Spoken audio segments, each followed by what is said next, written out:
ইমাম আহমদ ইবনে হাম্বল একটা হাদিস সংগ্রহ করার জন্য তিনি বেরিয়ে গেলেন। বসরার দিকে যাচ্ছে। লম্বা পথ অতিক্রম করার পর তিনি সিদ্ধান্ত নিলেন যে রাত্র হয়ে গেছে, থাকার জন্য আল্লাহর ঘরে আশ্রয় নেওয়া দরকার।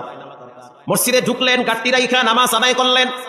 মসজিদের খাদেমকে বললেন, আজকের রাত্রটা কি মসজিদে থাকা যাবে? খাদেম স্পষ্ট জানায় দিলেন, না, থাকা যাবে না, কারণ থাকা নিষেধ। কারণ খাদেম তো জানে না যে ইনি হলেন এজিগর শ্রেষ্ঠ আলেম ইলমুদ্দাহার ইমাম আহমদ ইবনে হাম্বল। যে যারে চিনে সে তারে মানে, যে যারে চিনে না সে তারে মানতে চায় না, মানতে চায় না। গাট্টি লইয়া বের হয়ে গেছে।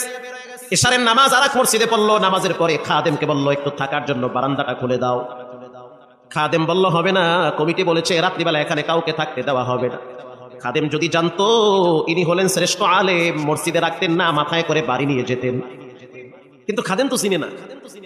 আগের যুগের আল্লাহওয়ালাদের ভিতরে কোনো ভাবসাব ছিল না, তারা শাবাশিরা চলতো, মানুষ তাদেরকে খুঁজা বের করত। ইমাম আহমদ ইবনে হাম্বল সিদ্ধান্ত নিলেন যে হয়তো আমার জন্য থাকা উপযোগী না মসজিদ। মসজিদ থেকে বেরিয়ে গেলেন, হাঁটতে হাঁটতে অনেক দূরে চলে গেলেন। প্রচন্ড কুয়াশা, ঠান্ডার ভিতরে কিছুই দেখা যায় না। কিছু দূর যাওয়ার পরে তাকায় দেখতে আছে চুলার আগুন উপরের দিকে উঠতেছে।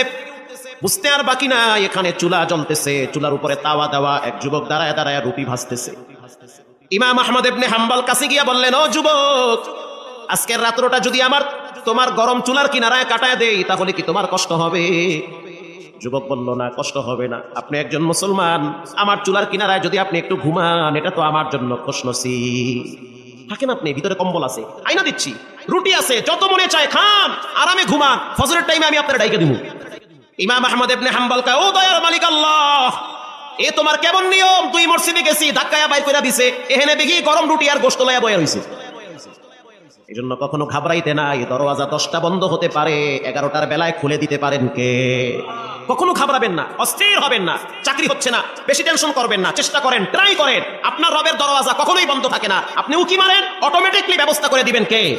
আল্লাহ তাআলা। ইমাম আহমদ ইবনে হাম্বল গাট্টি পাশে রাইখা গরম চুলার কিনারায় পিঠটা লাগাইয়া ঠেকনা দিয়া শুয়ে আছে। আর যুবকের চেহারার দিকে তাকায় দেখতেছে নূর ঝলমল করতেছে, নিজের হাতে পরিশ্রম করতেছে, রুটি বেলতেছে। হাত দিয়া রুটি বেলে, জিব্বা দিয়া বাড়ি মারে, কি পরে কানটা লাগায় শুনতেছে, জিব্বা লড়ায়া লড়ায়া পড়তেছে, আস্তাগফিরুল্লাহ।